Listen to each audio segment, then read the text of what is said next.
Today we will start the third topic, which are from verses 19 to 24. So let's chant verse 19 twice together. Yasya sarve samarambhaha kamasankalpavarjitaha ज्ञानाग्निदग्धकर्माणं तमाहुः पंडितं बुधा यस्य सर्वे समारम्भाः कामसङ्कल्पवर्जिताः ज्ञानाग्निदग्धकर्माणं तमाहुः पंडितं बुधा.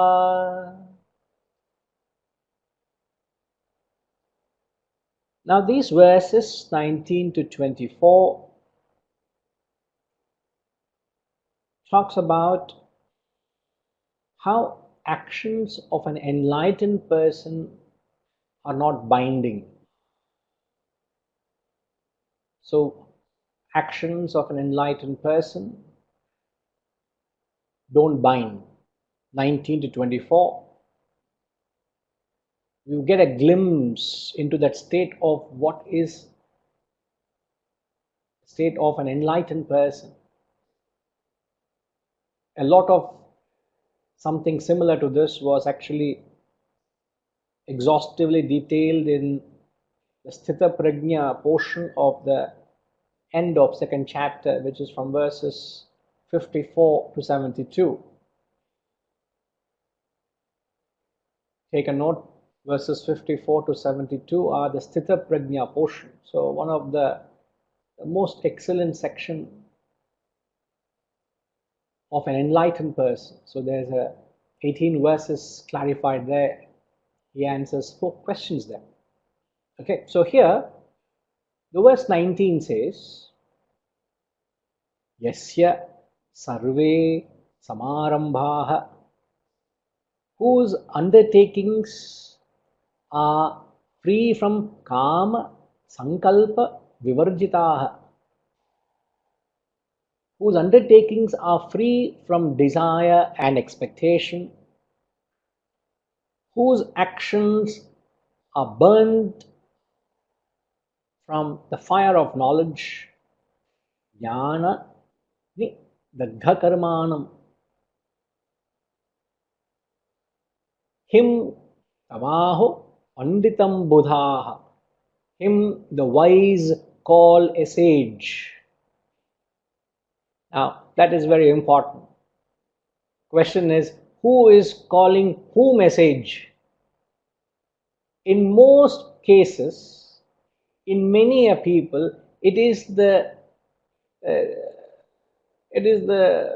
love of devotion of the devotees or his followers, or for that matter those who are emotionally charmed by the influence of a person. They get emotionally carried away. In short, it is the ignoramuses. The masses are the ignoramuses. So it is the masses who give a state of a title, or perhaps call a person a sage. So here he says the wise call a sage. It's not any ordinary person calling him a sage. It's the wise. Tamaho panditam buddha. Buddha means wise. Wise call a sage. Isn't it an old saying in English that only a Milton can understand a Milton? Only a Shakespeare can understand a Shakespeare. Only an artist can understand art. Only a musician can understand and appreciate music. Similarly, only a philosopher has the eye to see who is one and who is not. So a wise man has that chakshuhu. Chakshuhu means the perception, the eyes to see. Now, these set of verses are talking about an enlightened person. Enlightened person means a man of self-realization, one who has attained that goal of realization. So, the subject matter in these few verses should be understood from an absolute standpoint. When I say absolute, it has to be stretched to the maximum because it is talking of a person who has reached and merged with that state of enlightenment. Now, in order to relate to it, though you could bring it down to somewhere you are so that you can understand what that is. Because anything absolute, in fact, remember, just you may have it in your mind. It is very easy to teach from an absolute standpoint, but very difficult to apply the same philosophy from a relative standpoint. So you find many speakers, they become very poetic, they become very pedantic when they talk from an absolute standpoint because it's very easy to talk. But to bring it down to relative level, you find there's a considerable challenge. Okay, so let's get into the verse, the details of the verse. He starts by saying, "He whose undertakings are free from desire and expectation." Now, when a man of enlightenment, it's not that a man of enlightenment would not function. He would go about functioning like any one of us. He may be amongst us, he may be amidst us, we may not know what his mental state, but he would go about functioning without these two ingredients. There is neither a desire to function, he is free from the desire that draws him to act, that prompts him to act, nor is there any expectation of the fruits of action.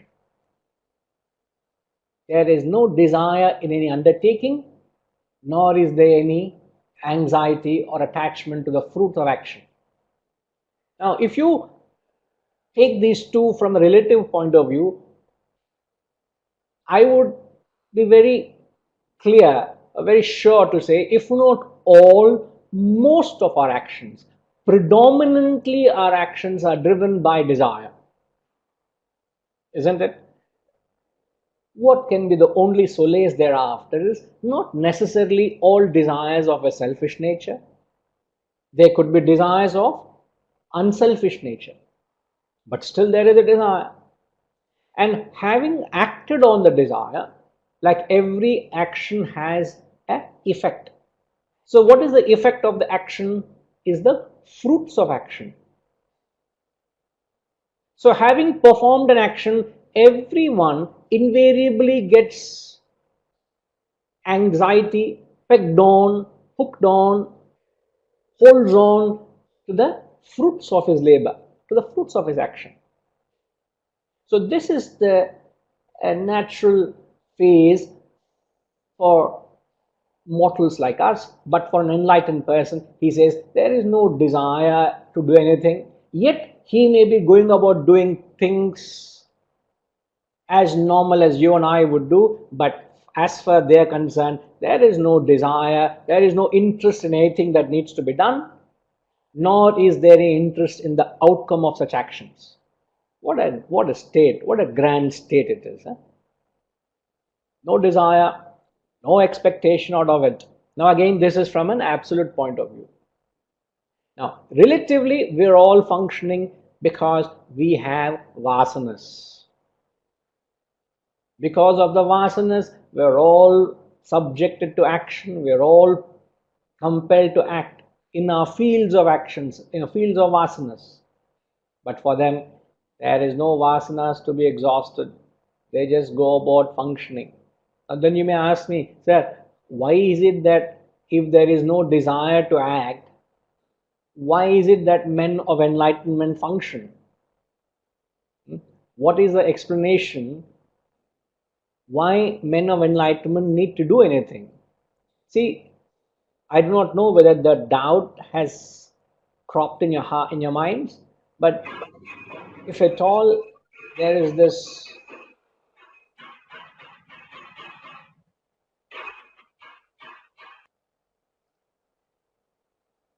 there is this concept which actually explains why is that there is a distinct difference in the lifestyles of masters or of men of realization after realization. See, I repeat, if you look at life of men of realization, why is it that lives of men of realization are very different, very unique? Even though everybody reached the same state,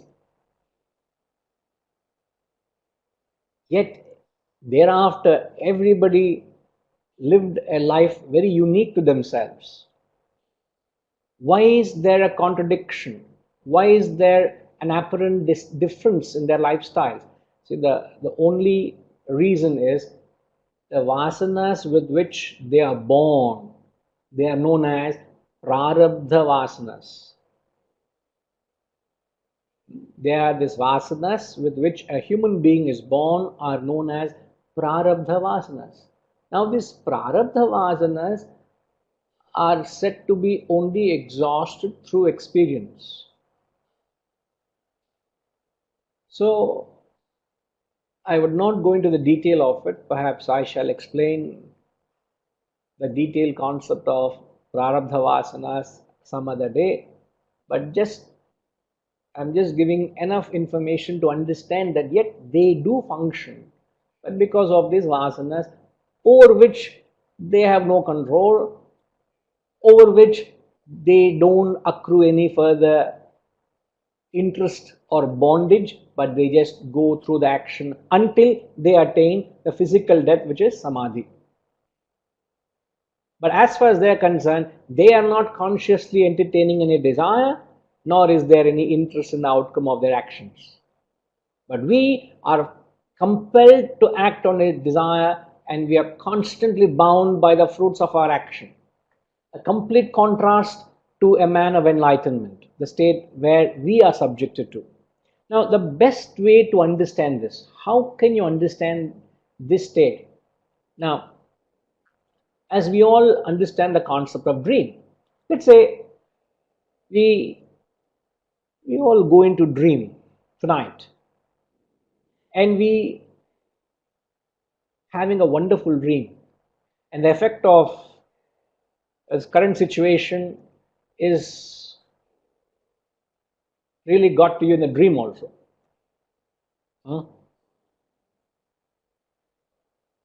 Now you have dreamt that you have been affected by the virus, and you're being taken to the hospital, you're being admitted into the ICU, and just before the doctors start giving you the treatment of giving you all the necessary jabs and whatever you require, just before the treatment starts, you wake up. Out of the sheer terror that what you will be subjected into, you wake up.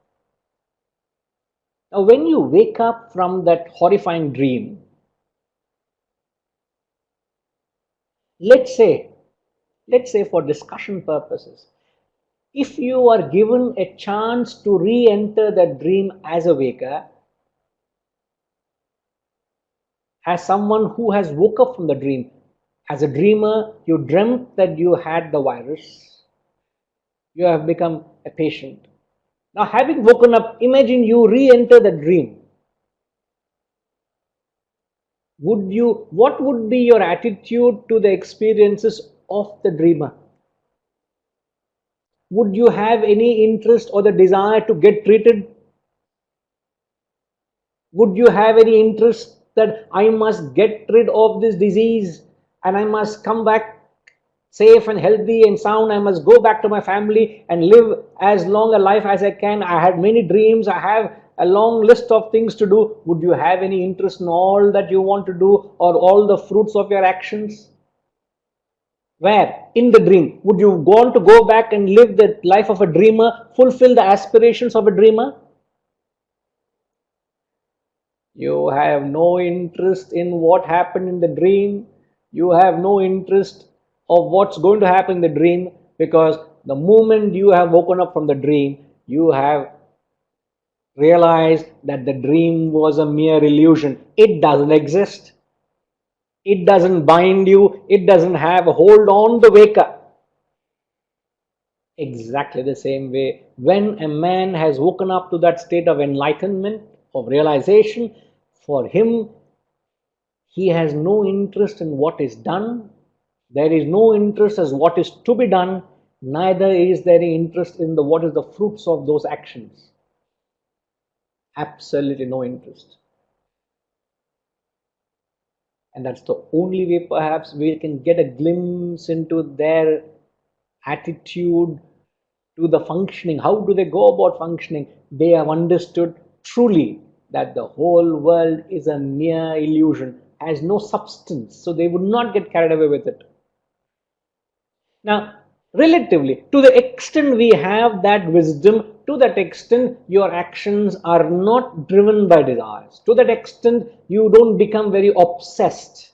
To that extent you don't become very desirous. To that extent you renounce the fruit of action. So it's all relative and absolute. Okay? And then he says, whose actions are burned by the fire of knowledge. Now, wherever they use the word actions are burnt by the fire of knowledge, whenever they say actions are burned, action comes only when, okay, what is the cause of an action?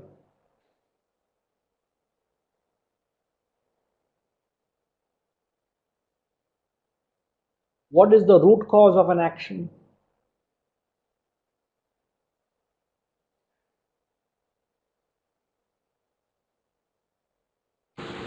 Desire. Yes, the root cause of an action is Desire. desire. Desire, yes. Tata, you're correct. Others also have said it. Who is this VA? Who is being known by the name VA here?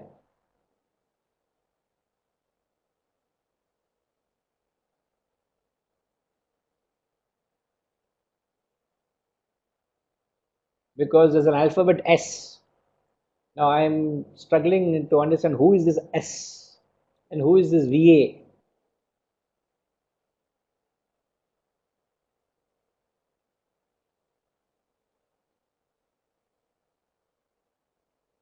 Just that I know who that person is, but your answer and thinking is right. Maybe Vasanti, yeah, as Jayaraman Ma says. Uh,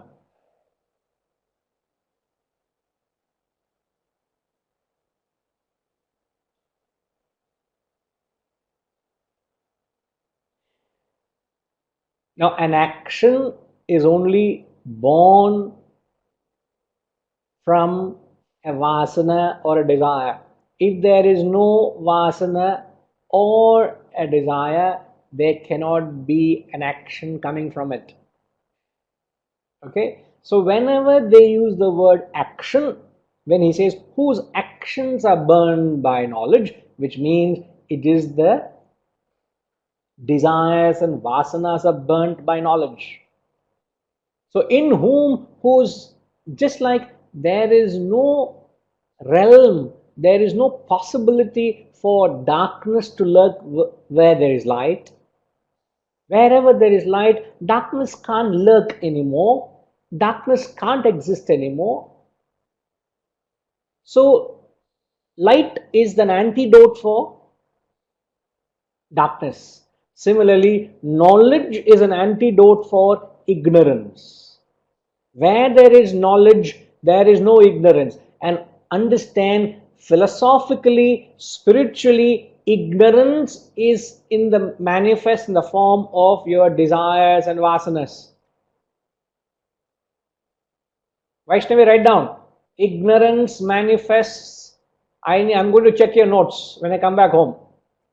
Vaishnavi, write down. Ignorance manifests in the form of vasanas and desires.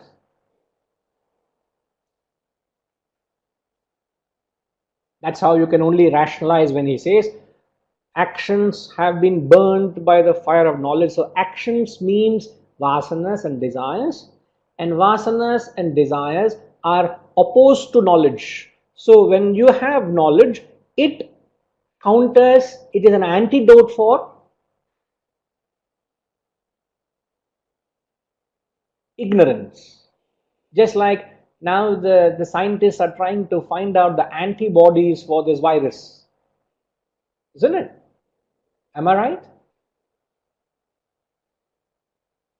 They're trying to get the blood samples of those who have recovered from the virus and see whether their bodies have developed any antibodies which can be useful to develop the virus, the antivirus rather. Similarly, we understand that the knowledge is an antidote for ignorance, vasana. So to the extent you have the knowledge, to that extent you will have no vasanas and desires. And who is established in this level, at such a level? He says, him the wise call a sage. Okay, him the wise call a sage. Now, just quickly, I need to clarify. Jama has uh, posted a question with reference to the prarabdha vasanas I had passingly commented. She's asking, does it mean that the great Ramakrishna Paramahamsa is any different from the great Ramana Maharshi? Now, see, the difference is only perceived from us. When you look at their lifestyle, when you look at a life of Ramakrishna Paramahamsa, or when you look at the life of the great Ramana, or you look at the life of Ramatirtha, or you could look at the life of the Vivekananda or Adi Shankaracharya or any Mahatma, you find that their lifestyles were different. You know, even in our epic, Lord Krishna and Rama and Lord Krishna both were personified as avatars, weren't they? Both were God incarnated, and yet when you look at their lives, contrastingly different. Rama's life was painted in a particular way, Lord Krishna's life was painted in a particular way. But the state they achieved, the knowledge that they conveyed, the experience that resonated, the truth through them, through their actions, was one and the same. So the state is the same, the state of realization is the same. So is there a difference? No, there is no difference. But the difference is apparent because you see them living a different lifestyle. You see them performing different actions. For example, Ramana chose not to speak at all. Ramakrishna Paramahamsa only advised people, those who came to seek advice from him. Ramatirtha went beyond the shores, crossed the shores to address people. Now, the challenge is, if you want to follow their lifestyle, you can get into big trouble. You should not do what a Mahatma does. You should only do what they advocate. So never ever follow the lifestyle of a guru. That is what we are advised. As spiritual seekers, you should not follow nor be interested in their lifestyle, but rather you should be only interested in the teachings. So if you look at the teachings of these Mahatmas, they spoke the same truth. They never contradicted each other. They all spoke the same reality. Consciousness they attained, the knowledge which they shared was one and the same. Okay? I hope that clarifies. Okay? So with this, let's move further into these verses. As I've said, these verses are giving us actions of an enlightened person are not binding. So we are trying to see how an enlightened person deals with things. Okay, so verses 20, 21, 22, 23 gives distinct aspects to this concept. Okay, so let's chant verse 20. त्यक्त्वा कर्मफलासङ्गं नित्यतृप्तो निराश्रयः कर्मण्यभिप्रवृत्तोऽपि नैव किञ्चित् करोति सः त्यक्त्वा कर्मफलासङ्गं नित्यतृप्तो निराश्रयः कर्मण्यभिप्रवृत्तोऽपि नैव किञ्चित् करोति सः. Having renounced attachment to fruit of action, ever content, depending on nothing, he doesn't do anything though engaged in action. Even though he is engaged in action, he is not doing anything. Very difficult to fathom all this. That's why I said it's from an absolute standpoint. It can be very easy to convey it, but very difficult to relate to. Very difficult to understand what the spirit of that message is. However, we will give it an attempt. So, having renounced attachment to the fruit of action. Now, in fact, verse 20 is talking about how this enlightened person maintains an harmony in external conditions. So, how an enlightened person maintains a harmony in external conditions. As I said, each verse, the next few verses give something very particular message. How to find harmony in external conditions. Having renounced attachment to the fruit of action, you have renounced the fruits of your actions. As a result of that, you remain perfectly contented. Now, whenever we talk of contentment, what is the thing you got to remember? See, if you mark the phrase which I just is mentioned here, having renounced attachment to the fruit of action, one remains ever contented. Now, here is a relative application, how you can find yourself contented and happy in life.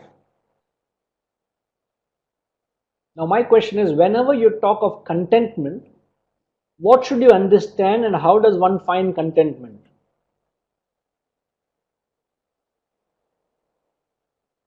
So, if we actually apply this principle, you will really experience that state of contentment. But the reality is, you find people are never contented with what they have.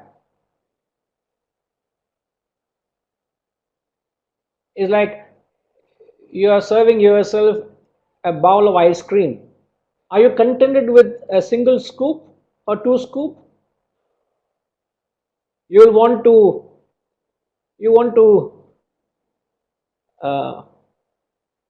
fill it so that it's all spilling over also. You're not contented. Anything in life, we find ourselves not contented. Now, why is it that you find not contented?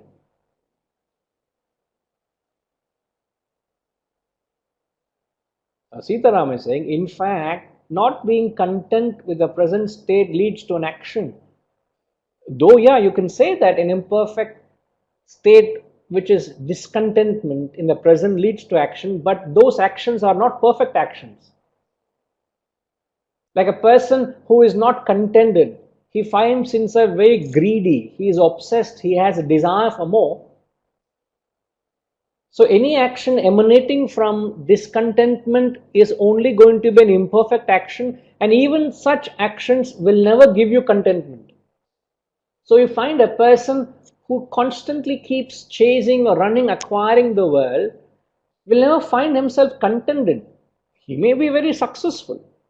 He may have acquired that little extra in his life, but he is not contented in his life.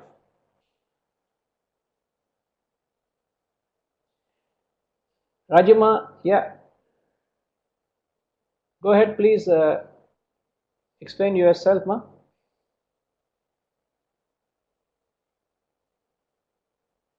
Rajima, if you can just hold on. I think Sitaram also just commented further. He says, let's look at the present satsang. Is it due to all of us not being content with our mental state? Now, how am I to decide that? A particular action cannot judge whether you're mentally contented or not. Now, that doesn't mean that a contented person will not strive for a further growth. See, action is a must. Action is the insignia of life, as we maintain. Action has to go on. But whether that action is it emanating from a platform of contentment or a state of discontentment, that's something which you got to find out. Now that doesn't mean a person who is contented would not function. In fact, the very verse says, if you read the later half of the verse, he says, even though this man is perfectly contented, he doesn't depend on anything, he still goes about doing, he is still engaged in action.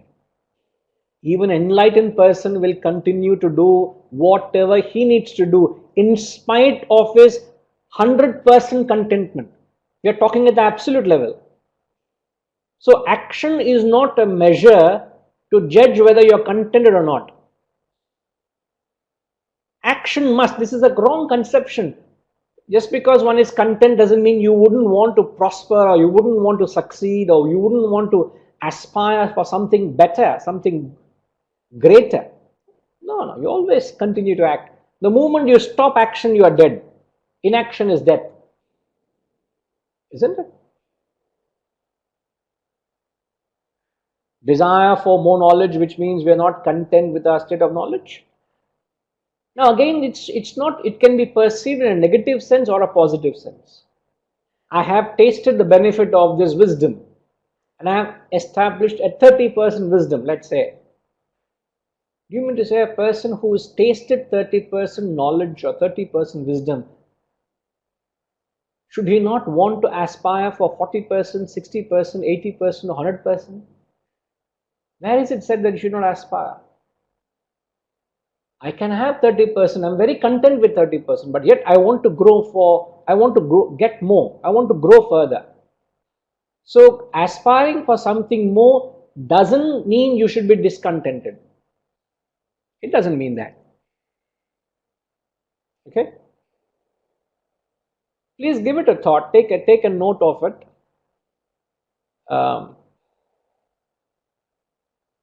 Yes, you can say that, but the mental state is completely different to what you have. See, your mental state is not measured by your material quotient. In fact, sir, perhaps you can look at it this way. Your spiritual quotient and material quotient are two independent factors. And every human has got these two quotients in them throughout their life. The material quotient and the spiritual quotient. Material quotient determines by how successful you are with wealth, how much material resources you possess, how much comforts and conveniences you can command. Vis-a-vis, your spiritual quotient is measured by how contented you are.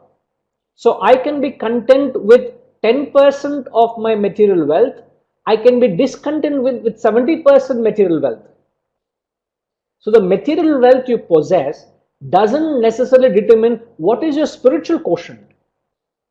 So these two are independent factors. Nowhere does it said that you should only be content with 40% wealth. Go ahead and get 80% wealth.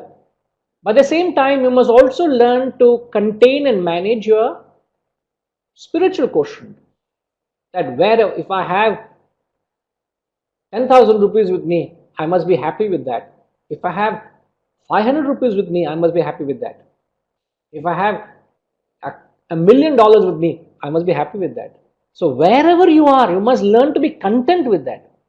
And that is what here says. So when he says this Mahatma or this enlightened person is ever contented, why is he contented? Because he has renounced attachment to the fruit of action.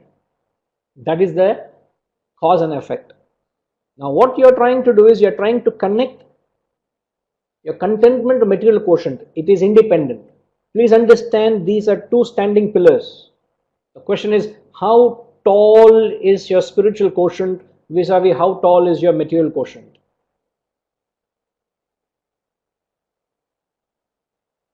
Rajima, you said something earlier. Please clarify.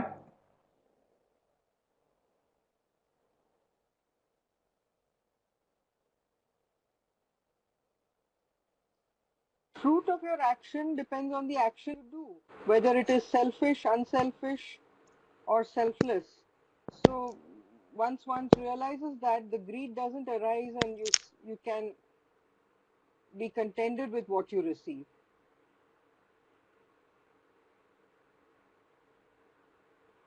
Now, sorry, you said the fruit of action depends on your action. Okay, selfish actions have certain fruits, Unselfish. unselfish have certain fruits.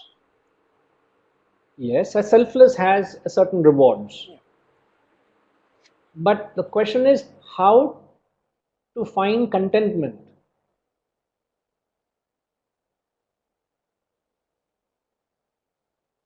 Now, just an example to just establish my question. See, let's for discussion's sake, let's say I am being unselfish. Okay, now I try not to be unselfish as much as possible because my my purpose or my choice of action is I would like it to be selfless as much as possible because that's the highest action. But let's say I am performing this action with an unselfish motive, which is a desire to serve this knowledge. Okay, and let's say I'm not able to, and there are no takers of this knowledge. My desire is very genuine, pure, unselfish to serve.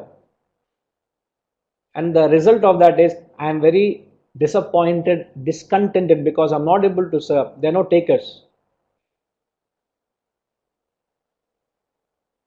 So what I'm trying to say is just because your nature of action is whether selfish or unselfish, that has no taboo or no connection with whether you're contented or not.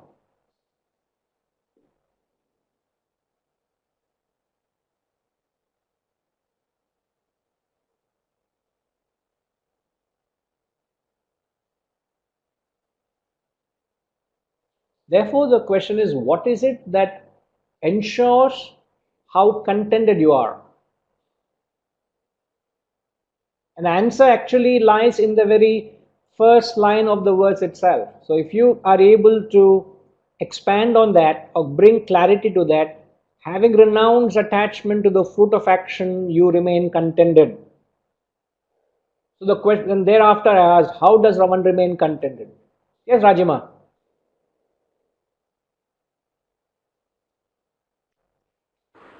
Renounce attachment. It's a no-brainer. Sorry, ma? Renounce the No, attachment. I didn't hear you. Renounce the attachment. Hello? Yeah, we can Yeah. hear you now. Yeah. Renounce the attachment for fruits of action, to the fruits of action. What does it mean? Perform your duties, perform your actions without uh, seeking the fruit, or submitting the fruit of action to the Lord. on which you have no control.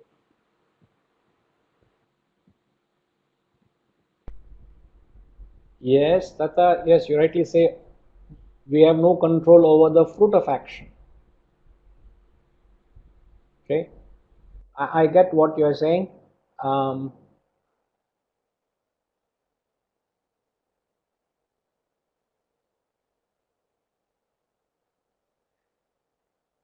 uh, Shiva says it's dispassion.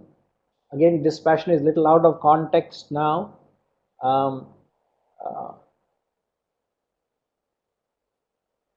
uh, yes, so the formula or the equation you got to keep in mind is your contentment depends on your ability to renounce the fruit of action. That's the cause and effect.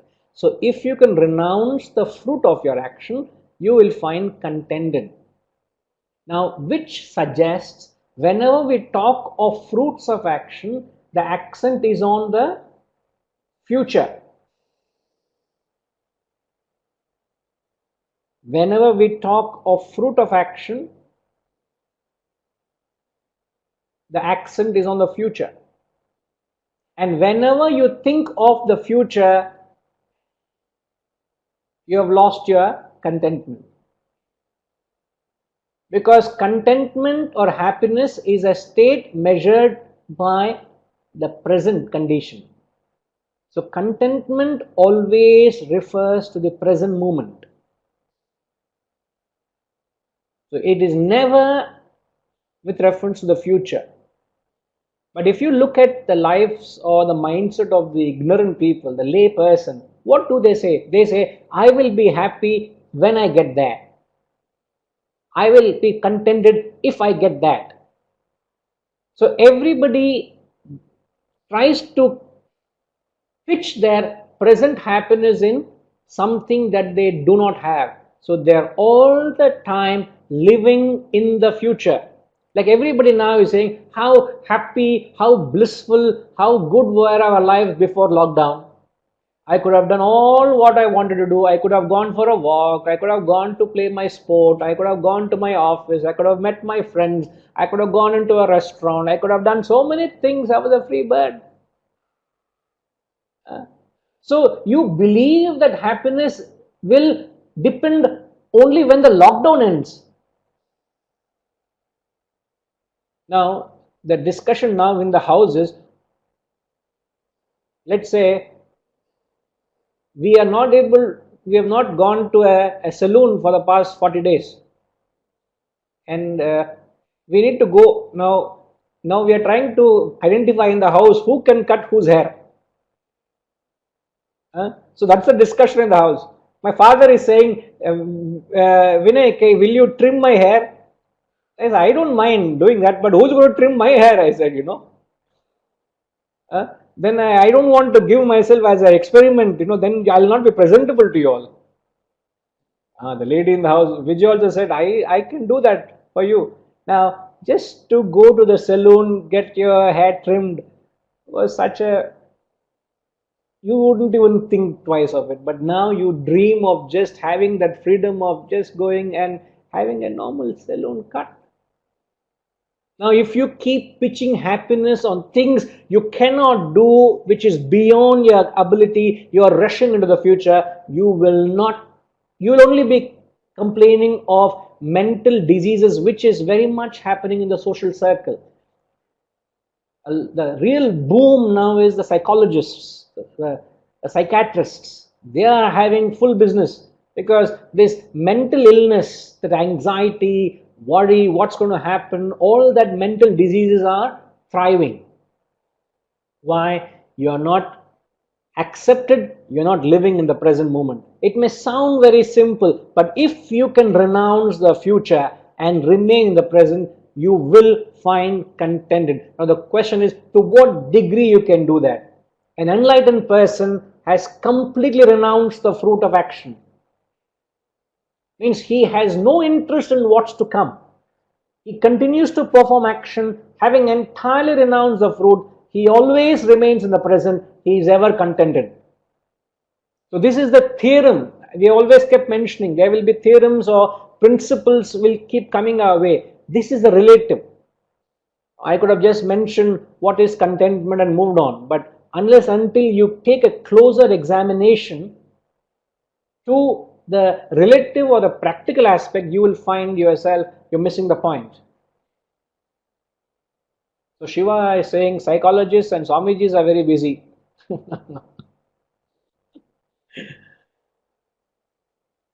Hopefully it doesn't become that after the lockdown they become jobless. Then again they also will have some problem. Uh, Now there were a few comments.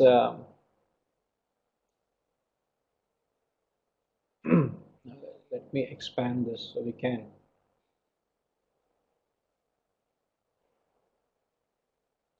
How does Sitaram mentioned earlier? How does one measure spiritual quotient?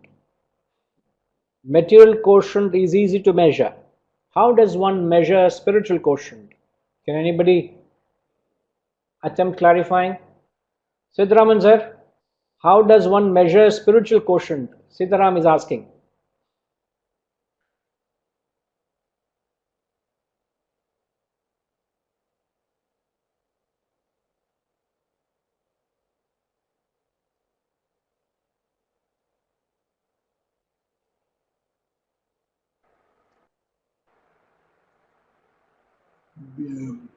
One being at peace and contented.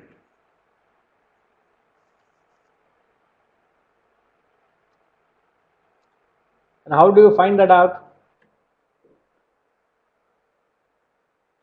If somebody says, I That am also very person doesn't. peaceful and contented. If No, somebody if says one that they are also peaceful and contented, see a peaceful man never reacts to action happenings, and okay, contented man never aspires for fruits of action or never expects fruits of action. hmm,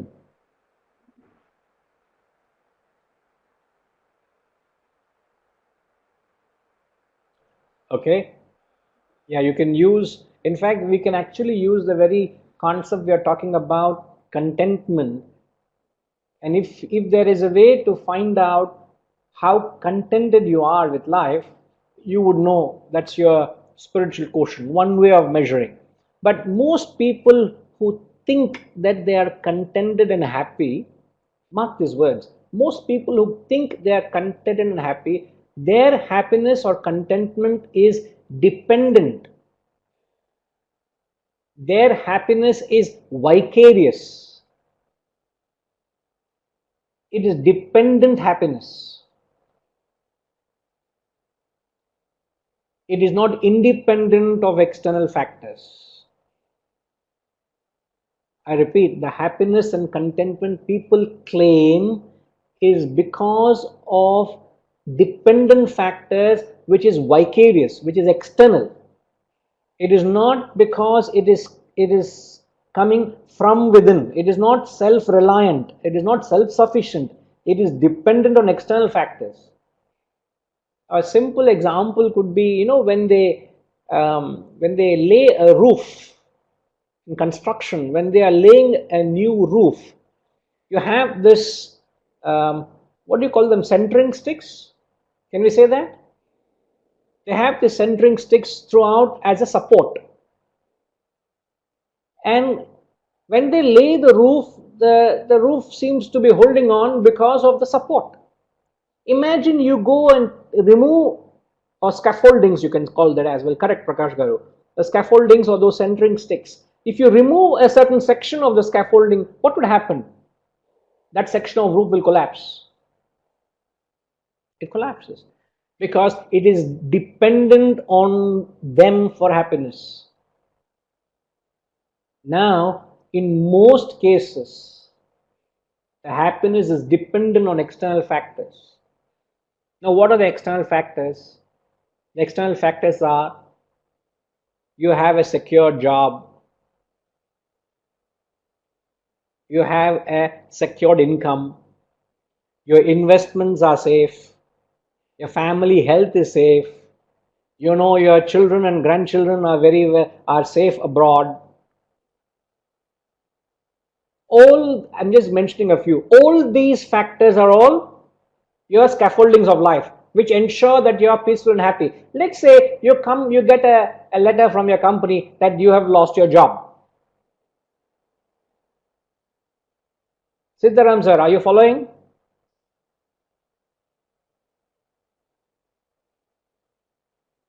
So let's say yes. So let's say you have lost your job and it has no effect on your mental state.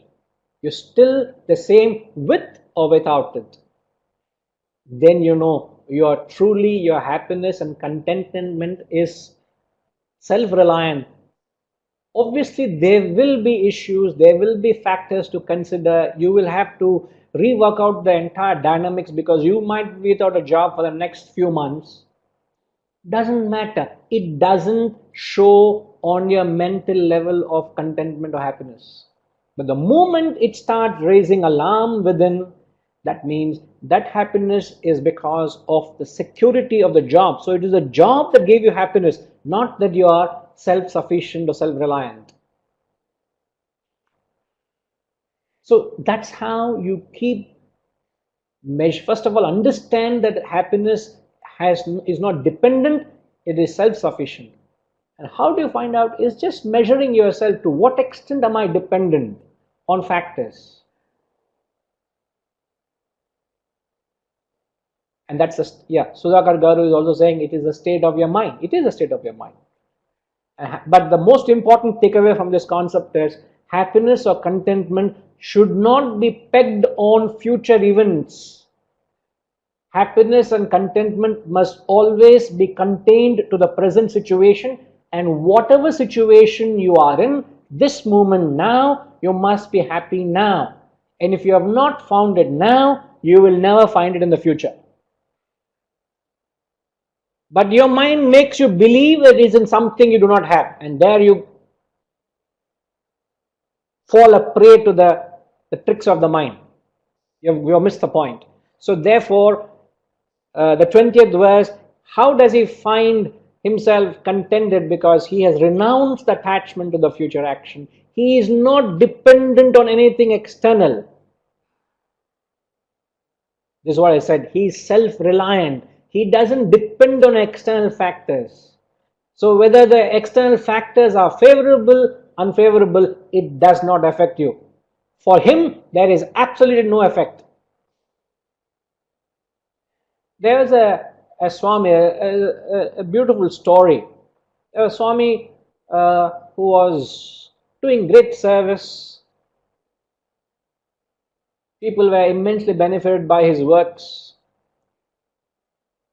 People were so happy with him and they used to praise and take care of all his needs. He was a very simple man, and whatever his needs were all met by the people in the village. He was in the outskirts of the village and serving people. So the villagers used to come and take care of his needs. And they used to praise him to the skies. And when they used to do that, all he used to say, is that so? Is that so?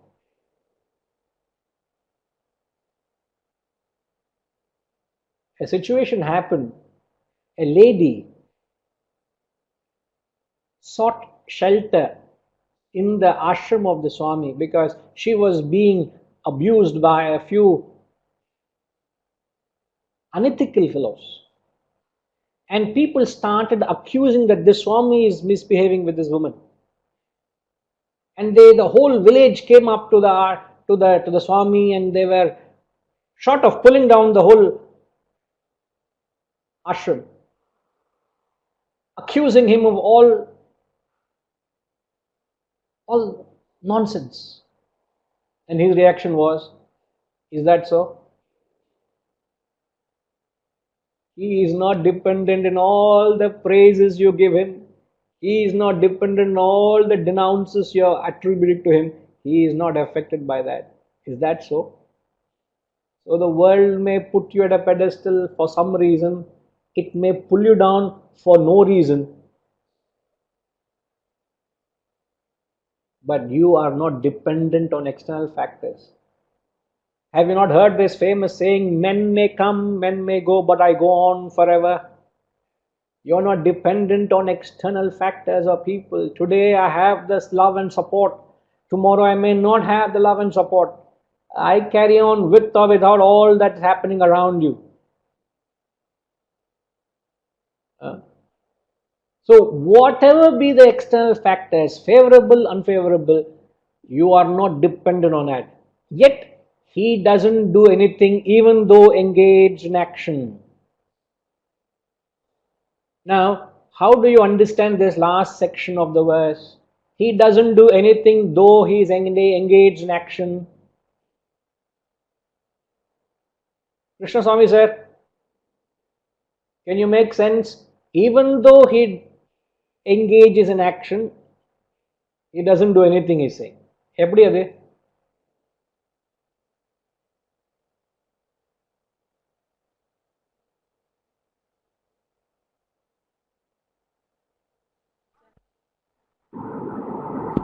Because he has renounced the fruits of action.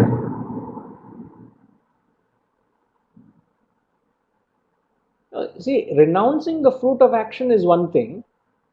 But Inge, he says he doesn't do anything though he is engaged in action. See, renouncing the fruit, as I've said, has a certain implication which we have clarified. Obviously, he is not repeating himself the same message. If the message is same, then he would be repeating himself. Yeah. The message is slightly different. In fact, I have to remind you of the session we did last week. If you can recall what we discussed. Just think about it, sir. Yeah, Vasantama. Inaction in action. He sees the inaction, the Atman in action. Correct. It is nothing but he has become the inaction in action. Alright. Inaction is what he becomes the Atman. In fact, we are trying to understand the state of a enlightened person. An enlightened person is one who has become one with the Atman. And when you become one with the Atman, you will resonate the qualities and attributes of what you identify with.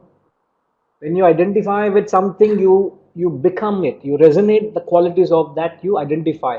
So a man of realization, having identified with the Atman, expresses the qualities or traits of Atman. And the Atman is, it remains neutral, just like a petrol in a car, an electricity in a gadget. So even though the electricity is functioning through the gadget, the electricity will say, I have not done anything to it. Electricity will say, I have not given any refrigeration to the refrigerator. The electricity says, I have not given any light to the bulb. Yet it does. Even though engaged in action, it is not interested. It is not interested in the outcome.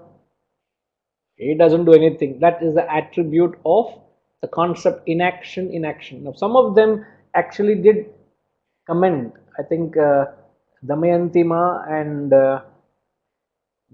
Sitaram also stated action in inaction.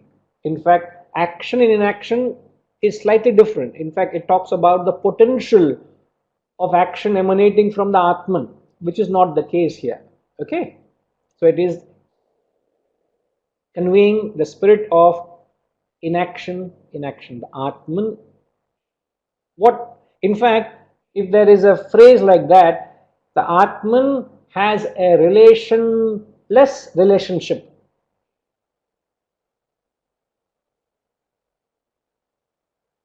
The Atman maintains a relationless relationship.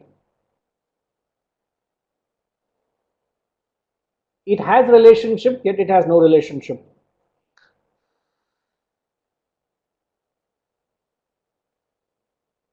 it is so difficult to convey this state of sattva. It's so difficult. It is, it is beyond words. It is beyond phrase. You are lost for words. That's the reason. When you look at any portrait of Lord Shiva,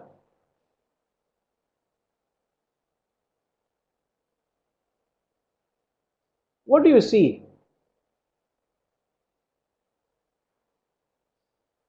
When you look at his eyes,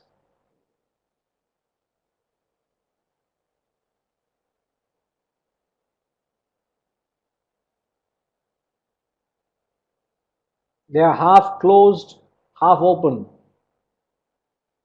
What are they trying to convey there?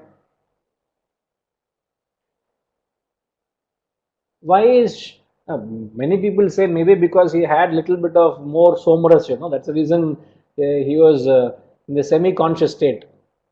Let's not get into that.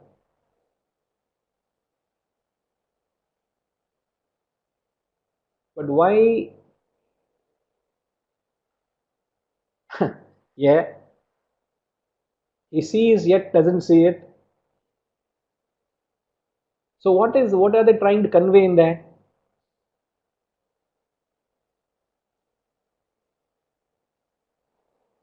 See, a person He is who is completely closed his eyes.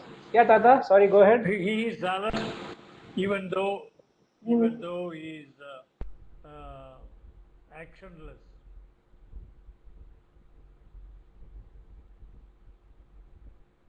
Yes, you're right. Even though he is performing action, he remains, that maintains a spirit of actionless. Jayama says, is a sakshi. Again, trying to explain the same thing of inaction in action, is they are trying to explain sattva. What is sattva? Sattva is a state of complete detachment. Now, to understand that, you must understand what tamas is. Tamas is when you're in a sleep. When you're asleep, your eyes are completely shut. The world is shut. The world is not available for you. You're not interested in the world because you're shut. The doors are shut. Okay? That is tamas. Rajas is, Rajima, what is rajas? Your eyes are completely open. And when are they open? When your actions are selfish. When you want. ரொம்ப philosophy பேசுறீங்க. Philosophy வேண்டாம். Question is, when are your eyes open? அவ்வளவுதான். When you're I awake. said eyes are closed when you're sleeping. When you're Amma. awake. No. We don't accept that answer. When are your eyes fully open? When you're awake. இல்ல. When you're alive.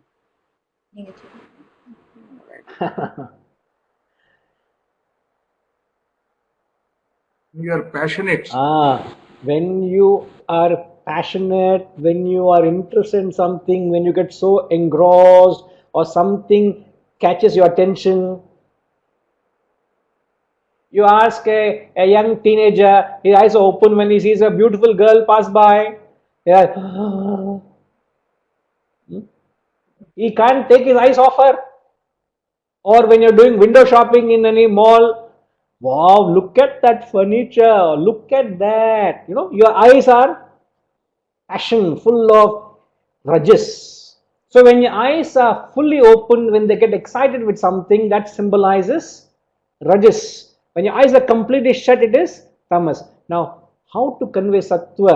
Half closed, half open. Tungamal tungi. He is sleeping, yet not sleeping. This is what they are trying to convey. Even though he is engaged in action, he doesn't do anything. It is so difficult to convey that. Now, how to convey? So they had their own way of conveying it. Tungamal tungi. Now also, if you have been observant, tungamal tungi. The correct translation is sleeping yet not sleeping. Correct? Huh?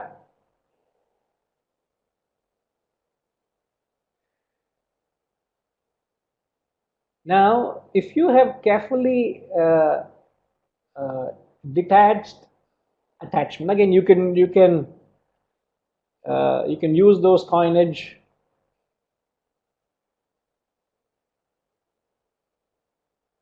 No, I can't pronounce. Rajima, can you pronounce that word which Soumyama has typed?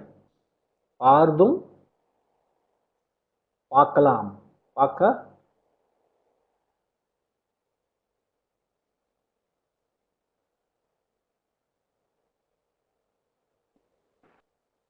பார்த்தும் Okay. பார்க்காமலும். Seeing yet not seeing. చూసి చూడనట్టు. చూసి చూడనట్టు. విన్నా విన్నట్టు. చేసినా చేయనట్టు. కరెక్టా?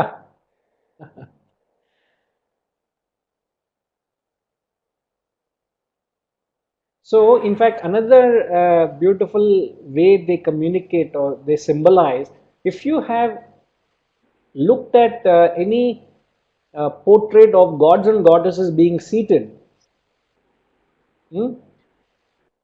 what do you notice? When you look at a god or a goddess seated, what do you notice?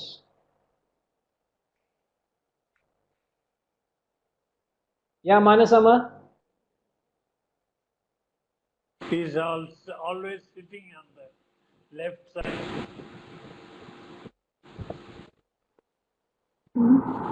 One leg open, one leg down. One leg. You will always find one leg folded, one leg down. Only one feet is touching the ground. Correct. Very good observation. And you know who does that? Very often I have seen, who does that, like that? Our auto rickshaw fellows. Those fellows are only one leg up, one leg down. Only the right leg is controlling the brake. Other leg is sitting up. Those fellows are like Maharajas, I tell you. The way they drive, the way they think, they are king of the roads. And whenever I see these auto fellows sitting like that, I am reminded of these gods and goddesses. They also sit like that. You know why? What it symbolizes? Both feet off the ground is tamas. Both feet fully, you stand on the ground or you place on the ground, symbolizes rajas. One feet on the ground, other feet off the ground symbolizes sattva. So one aspect of mine is involved in my duties, other aspect of my personality is off the worldly duties, is attached to the higher, is attuned to the higher. So it's very, very symbolic. So one leg folded, as Jam also said correctly. Yeah, Tata? The beautiful description. Beautiful description. Yeah, it's a beautifully correct. So it's very beautifully conveyed. They put it very symbolically.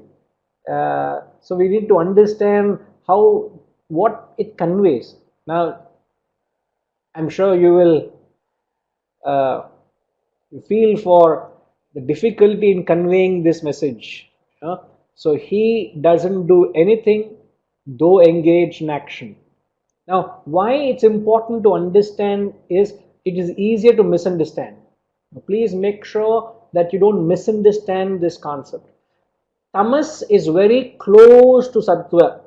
Many people who are tamasic think they are very sattvic. Those who are tamasic think they are very sattvic. So what is the only difference between a tamasic person and a sattvic person? Because this verse can be misunderstood as extremely tamasic.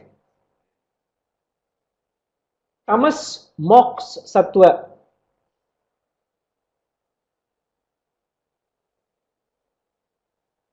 A tamasic person has no care attitude, he doesn't care attitude.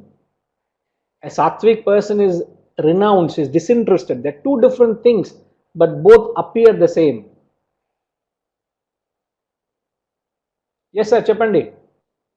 Siddharaman garu.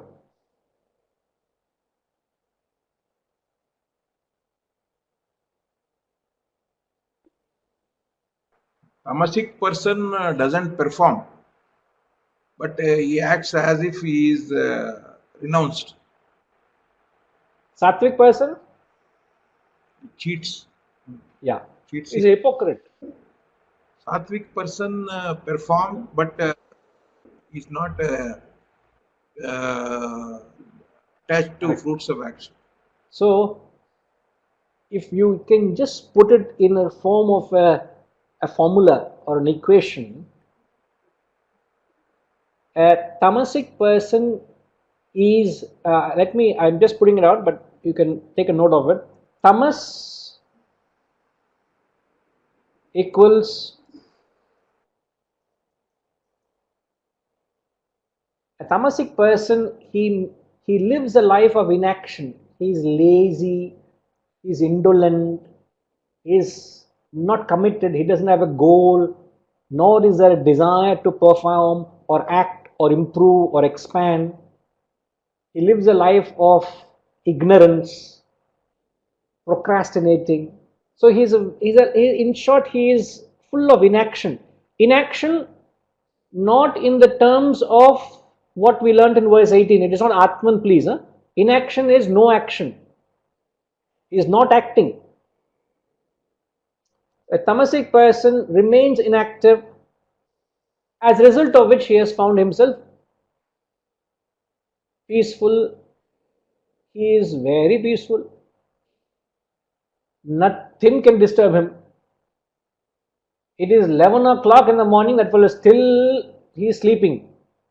Extreme tamas, he is very much at peace with himself. Everything around him, the maid comes into the room, she sweeps and mops, people are going on doing everything, activity in the house, that fellow is still sleeping. Tamasic fellow. Now, Rajas is, what is Rajas?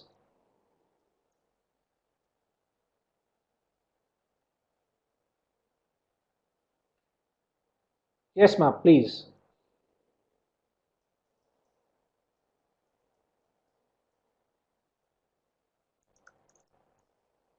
Rajas is action plus agitation,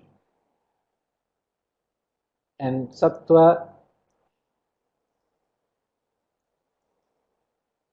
is a state where you perform action and yet you maintain peaceful. So this is what they are trying to convey. So you must be able to find yourself in the highest mode of action and yet find yourself blissful, peaceful and happy.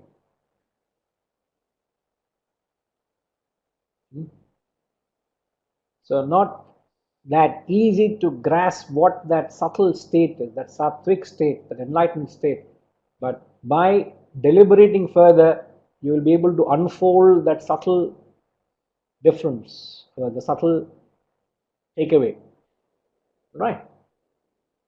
So having renounced attachment to fruit of action, he is ever contented, he remains in the present, he is self-sufficient, doesn't depend on anything, and even though he doesn't do anything, though engaged in action, means he remains completely withdrawn, unaffected, immaculate and pure. That's the state of an enlightened person with reference to his external situations. Okay? A lot to learn and adopt in our lives and see where we stand. So as I said, there's a lot of practical approach to these absolute principles. All right. We will leave it at that. Okay. Om Purnamada Purnamidam Purnat Purnamudachyate Purnasya Purnamadaya Purnamevavashishyate. Om Shanti Shanti Shanti. Hari Om.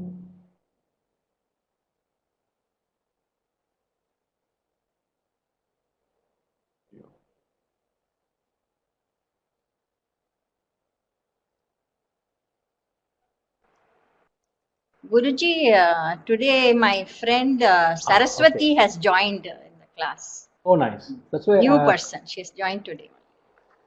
She just put No, she. I herself think as she yes, did I think. clarify that as Saraswati, Yes. but I didn't know who she was. Yeah. Okay. Fine. Mentioned Good. She her could name join. was. Okay. Okay. Right. She just joined Hari today. Om. Okay. Yeah. She Sure. has just Most mentioned welcome. thank you Thank you. also. Hari Om. Hari Om Guruji.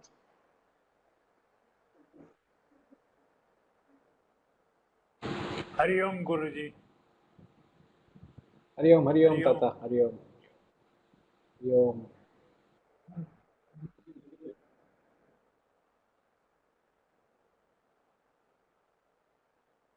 இது எல்லாம் வராதா எப்படி எல்லாரும் வராது